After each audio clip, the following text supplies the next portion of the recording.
So we have Rodriguez on the left, we have Akanji from Manchester City in the middle of defense, in the center of defense. We have Shahar on the right. So basically, Switzerland is playing with three defenders. What is important now is basically the distinction how teams play in defense. It's either three, either two. So Sommer is it's a long time goalkeeper of Switzerland squad. Now we have in midfield we have Rieder, Xhaka, Freuler, and Abischer. From left to right, Abischer, Freuler, they play for Bologna, so we know very well each other. Xhaka, who is in Leverkusen this year, spent a great season and was a key player in Arsenal. And I think that if Xhaka remained in Arsenal, maybe Arsenal's destiny, at least in the Champions League, would have been different. I'm not talking about the Premier League because Manchester City is Manchester City. Doye is also a player from Bologna who had a great season and is going to play in the Champions League. So we have Doye and we have Vargas and one striker in it's Embolo, and Embolo is a very mobile striker. He really covers a lot of distance, and I'm going to try and show it.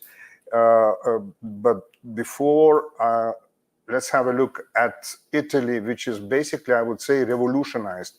As usual, I mean, all the three games in a group which Italy played, it played with absolutely different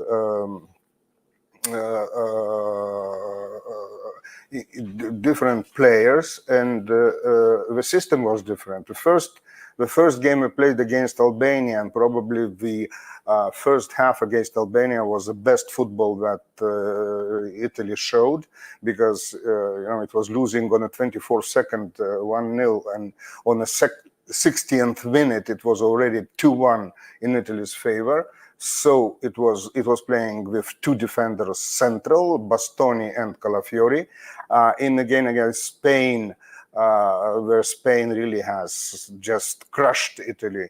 I mean, 1-0 does not reflect at all the picture of the game, because Spain was all over Italy, and that was again another kind of Italy. And now, and the last game against Croatia, which was again, win or die, and Luciano Spalletti, the head coach of Italy, decided to play three defenders in the center, just to make sure that Italy doesn't allow a goal to be scored, though it was, and it was by Luka Modric. And you see, Bastoni and Calafiori were both left-footed, and playing together is not that easy. And Bastoni was sacrificed, let's say, quote unquote, because he was responsible for the right side of a penalty box. And Luka Modric, who never appears in the penalty box usually, or very rarely, appeared exactly where Bastoni had to play. And a minute and a half after not scoring a penalty against Italy, Luka Modric scored the goal, and then Italy woke up, and Spalletti made changes, and they happened to be very lucky changes. And basically 7 seconds before the final whistle, Italy tied and got it to the knockout stage. Well, if not that goal, Italy would have been already at home on Italian or other beaches vacationing. So we have another team again. I mean, you have Chiesa playing on the right, and I start from the attack, and El Shaarawy, who is now in Roma, he is playing on the left. I mean, he is really that kind of winger that helps the midfield a lot. That's why I think that Spalletti is playing him. Especially keeping in mind that, for instance, Remo Freuler, who is more, I mean, the metronome of Switzerland is obviously Xhaka. I mean, he dictates even I would say that he really dictates the rhythm of Switzerland's game. Remo Freuler is playing together with him, but more on the right side. And Remo Freuler is a player who, maybe we should return the teams on screen. Kate, yeah, Remo Freuler is a guy who is a player who assisted in 3 of the 5 goals that Switzerland scored so far. Well, 3 in the front. As far as midfield is concerned, well, Jorginho is not playing, though everybody from all the observers and specialists always were talking about Jorginho as, coach number 2, but the coach on the field. Now, no, he's not playing today. Fagioli is playing. Fagioli is a very particular player because he missed 7 months this season. He was disqualified for betting. And he played very few games. He played the last 2 games of Juventus, if I'm not mistaken. He plays in Juventus in the championship as a substitute. He does not have that 90 minutes in his legs, but I suppose Spalletti decided to give more dynamics to the midfield. Besides, Fagioli has a long pass. He has that in him. He can give a precise ball 50-60 meters, and that's very important because Italy is going to try to exploit the flanks, so exploit its Chiesa and El Shaarawy, who are going to be playing, I think, quite wide. So Barella, we know everybody knows that it's a player that covers a lot of distance on the field, and Brian Cristante is a defensive midfielder who is going to help, I think, Mancini and Bastoni, who are playing today. Mancini took Calafiori's place, and he is a right footer, so he's playing on the right side. But Italy is playing with 2 central defenders, and Darmian is a very versatile guy, so he can really help in the center. He can play on the left, he can play on the right. He is left-right footed. I mean, for him, no difference. But he has his age. He's not that old for today's game because he's 31, but still. And so Cristante is going to be the guy, the player who is going to guarantee or try to guarantee a filter in the center of a pitch. So basically, those are the lineups of a game which is going to start in 40 minutes. Now, if sort of we don't have that much time to analyze, but the second game, which is going to take place at 9 p.m. Central European time in Dortmund, this game, Switzerland-Italy, is going to be played in Berlin.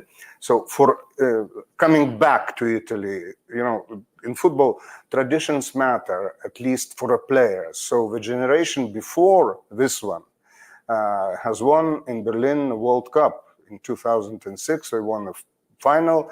I mean, very many people who even don't follow football and don't even maybe like football, but everybody remembers the Zidane's header into Materazzi's chest, for which Zidane was, of course, expelled. But I mean, this was an episode that all the world, I think, it's billions and billions of views. So in 2006, Italy won a World Cup in Berlin, and now it's playing the first knockout game against Switzerland. So basically, like Luigi Buffon, great goalkeeper of Italy in 2006, who is now kind of a sort of spiritual leader of the Italian national team. Yesterday he was telling this generation of players, telling them the story of 2006. So for Italy, Berlin is going to be an inspiration. Let's say, let's use those words.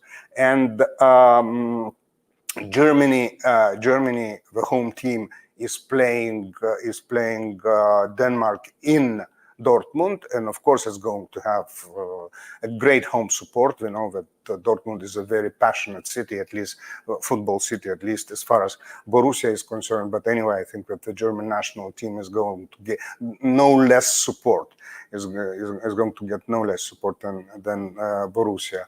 So as we have such an overlap, that Switzerland is playing in the first knockout game today, and Germany is playing in the second, and they were in the same group, and they played on the 23rd of June against each other, the final game in their group. So I would like to go back to that game on June 23rd. Now, God help me with the system. Sorry, it's a little bit of an experiment. It's the first time we are going live with this system. Thank you very much for Pressbox Live. I mean, it's football stats, but first time is always very difficult. So if I find the date, or I can ask Kate to try to find the date and show me. Let's say June 23rd, Germany, Switzerland. Come on, Kate. Yeah, where do we have a date? So, I know that we are losing rhythm. I know that. No. Now I know myself. I know. I know when you lose rhythm, you lose viewers, you lose spectators. But there's nothing to be done. And the system is about, the moment I push a mouse, it takes about 11 seconds for the picture I want to appear. And here I have Switzerland, Germany, and here I'll show you a few things which I think is are very important. In what way? The coach of Switzerland, he understood Germany's game better, much better than the previous opponents of Germany. The first game, Germany had an easy one against Scotland. It was an easy game. It turned out to be an easy game. 5-1. I mean, so even Germany's coach Nagelsmann, he admitted it was unexpectedly easy. But who made that game? That game was a connection between Toni Kroos from Real Madrid, who played between the lines. Today's football is very important to understand that there are 3 lines. I mean, that everybody knows. There is defense, midfield, and attack. Players who play between those lines are very precious, because for the opponent it's very difficult to sort of to check them, using a hockey term, to forecheck them, and ice hockey, I mean, and the connection between Kroos and Gündoğan, who played sort of more or less average season for him, for his standards in Barcelona. We all remember him in Manchester City. So this connection, Kroos and Gündoğan, was the key, because Gündoğan plays between the lines, between midfield and attack. Kroos plays between the lines, midfield and defense. And their connection, because if we have a look at the graphics of previous games, they play with each other all the time. And that is Germany's great advantage was in the first game. Second game against Hungary, I thought that the coach of Hungary's national team, who is an Italian, Rossi, that he basically is a tactician, that he would understand that kind of how Germany plays. But it turned out he did not. And Germany did not have a very complicated game against Hungary. And again, it was the connection between Toni Kroos and Gundogan that did it. The coach of Switzerland, Marat Yakin, he understood, and he closed that possibility of that connection. He just blocked it. And we can even have a look at it now that I have the graphics. Yeah, we can even have a look at it. Okay, let's see advanced graphics, and we can see the passing pattern. As he blocked that connection between Kroos and Gündoğan, of course, Germany lost the axis. It was sort of, you know, the backbone on which it was building all its game. And Switzerland went ahead, and it was I mean, a substitute, but a great forward, who is maybe today going to play in a starting lineup.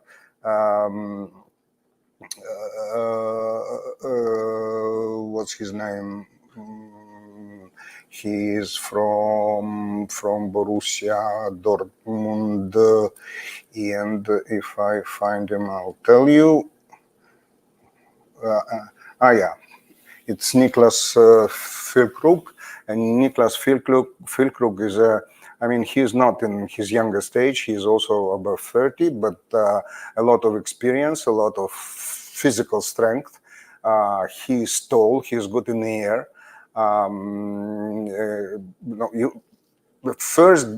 Usually the starting lineup was with Havertz.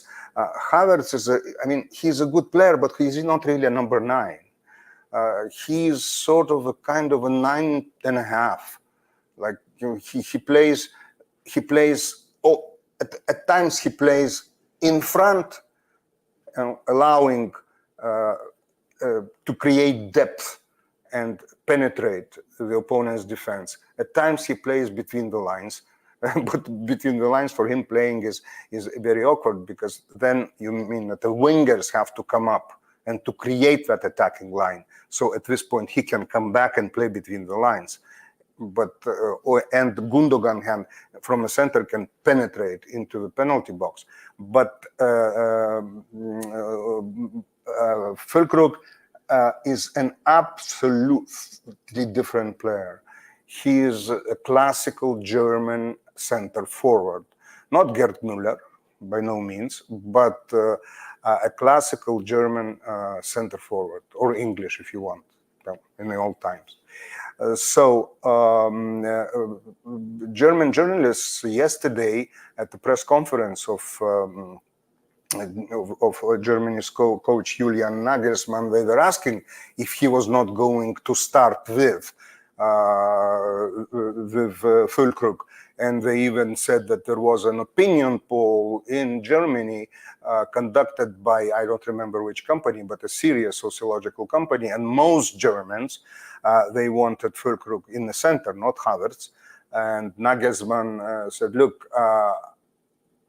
my team of coaches, we decide the lineup. And we cannot take into account what Germans feel.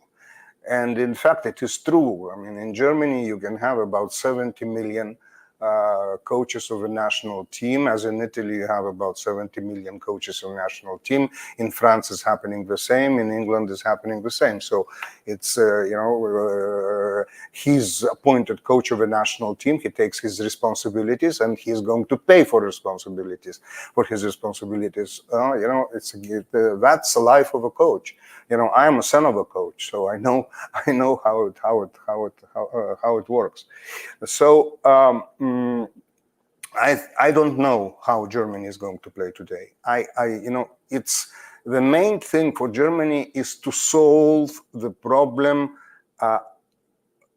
If, let's say, the Danish coach, just as Marat Yakin, understands that this connection between Kroos and Gundogan is the backbone of Germany, and if he tries to break that backbone, so Nagelsmann has to find a way of a little bit sort of, a little bit more creative play in the midfield. That you have to, the transition from defense to offense has to go not necessarily from Kroos to Gundogan, but you have to use other players. You have to use the flanks. I mean, otherwise, it's very going to be. I think that Denmark is going to be solid in the midfield. We see that in this European championship that so-called small teams like Slovenia, like Slovakia, Denmark I cannot even call a small team, but this is not the strongest generation in Danish football. It has nothing to do with the generation of Laudrups or Elkjaer. Yeah, it's a different kind of generation, but they have a very solid team, a team that plays a very organized kind of football. They leave very little space for their opponents. They're very they're very rough and aggressive in a good sense of the word, in a sporting sense of the word, in the midfield. So if Nagelsmann doesn't find another way, and Germany is going to be as predictable as it was in the game against Switzerland, I think that anything can happen. Though, obviously, Germany is a favorite. It's their home ground. Obviously, everybody expects them to win and go into the quarterfinals. But, well, you see, I see the small teams have grown a lot. And the level of football is becoming more and more equal in Europe. Is it sort of, are the stronger nations becoming weaker and the smaller nations becoming stronger? That's a big question, because generations, you can't predict a generation. Let's say, coming back to Italy, I'm a fan of Italy, and I don't hide it. But so it's sort of 35 years of life in Florence, and of course, made me an Italy fan, and I'm a big fan of Italy. But to say that today's Italian generation has one great talent, and he's playing in a goal, is Gigi Donnarumma, and in a goal. Italy does not produce Del Piero, Totti. I'm not talking about Rivera. I'm not talking about Riva. I'm not talking about Mazzola. I'm not talking about that generation, that was dominating in the 70s, dominating 60s, 70s. Well, it was on a club level more than on a national team level. Then came the generation of Antonioni, Tardelli, Paolo Rossi, Bruno Conti, and but this generation doesn't have that talent, not at all. Germany's generation is okay, average. They don't have a Lothar Matthäus, but they have Toni Kroos. Yes, it's the end of his career, but he's playing this Euro 24, and that's important. They have Gundogan, who is a very gifted player. They are sort of an average German team.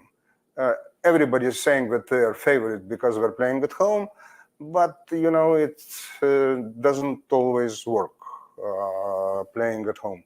We remember the World Cup in Brazil and what happened to Brazil. So anything can happen. As far as the Danish team is concerned, I think that they're not going to change a lot. I think they're going to play exactly the same way as they did. Sort of the team, the distance between the lines, defense, midfield, and attack, is very, very, very little. It moves, like an accordion. And they don't allow. The main thing, they don't allow their opponents to play well. This is a strength of Denmark. Are we going to be able to show it today? In what conditions Eriksson, who is a very important player in Switzerland, in Denmark's midfield? Oh, we'll see. We'll see. But I would not exclude a surprise in Dortmund, and I would probably say that Italy should beat Switzerland, should. And again, one more thing which is important, because the Italian reporters, they continue asking exactly the same question in each press conference. Whoever is holding that press conference, be it the coach of the team, or be it the captain, or be it Luigi Buffon, who is, as I say, the spiritual leader of the team. So Italy, Switzerland is a tragic and funny story. I mean, tragic in football sense. Jorginho missed 2 last-minute penalties when they played in the same group to qualify for World Cup in Qatar. So, in the first game, and in both games, Italy played better. But it was tied, and last-minute penalties in both games, and Jorginho missed them both. So Italian reporters all the time continue asking, if you get a penalty, is Jorginho going to take it? So, I mean, Spalletti solved the problem. Jorginho is not playing. But it's not the fact that he's not going to be playing on the 90th minute or additional time, or he's not going to be one of the penalty takers if it comes to penalty shootouts. That we don't know. But I would say that, just on paper, theoretically, Italy, I mean, even if you take a player, Rodriguez, who is playing in Torino, the left back of Switzerland, 3 players are playing in Bologna. In Italy, most of the players are playing in Inter, in Juventus, in Napoli, like Di Lorenzo, Donnarumma in Paris Saint-Germain. I mean, Donnarumma is a real star, though Sommer is a very good goalkeeper as well, and he plays in Inter. But still, on paper, Italy is favorite. But that's on paper. If I had to bet, I would say that Italy 60, Switzerland 40, or even 55-45. As far as Germany is concerned, of course, I would say Germany 60, but I would leave the 40% to Denmark. But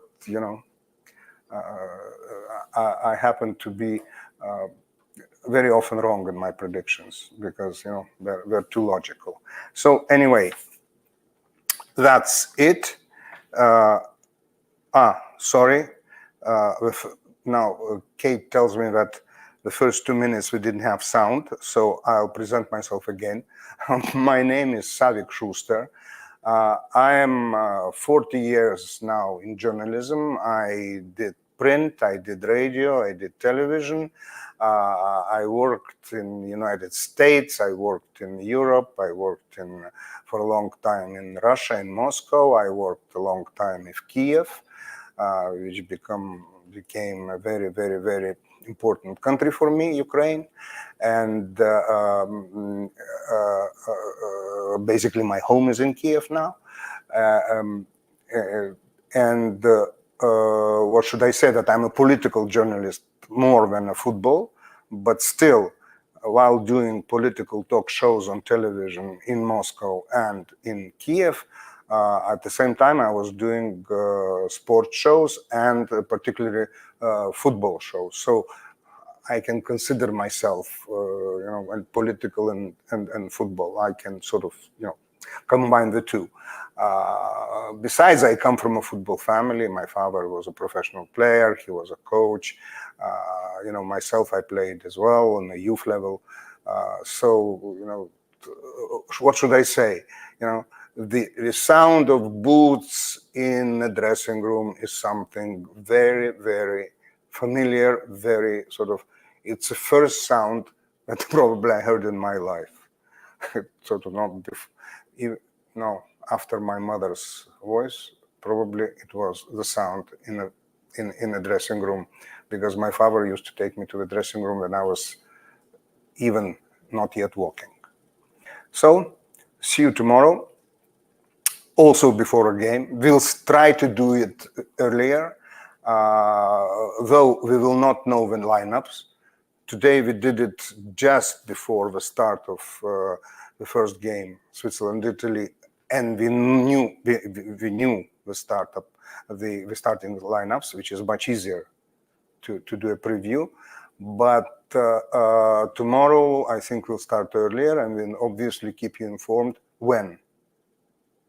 So have a nice evening. Enjoy the two games. I think that they should be enjoyable. They'll be nervous, obviously. They'll be tactical, obviously.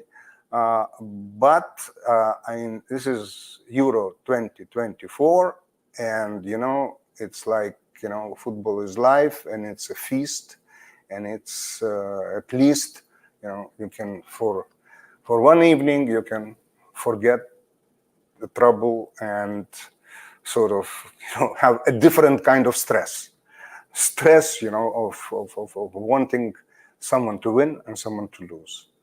So see you tomorrow.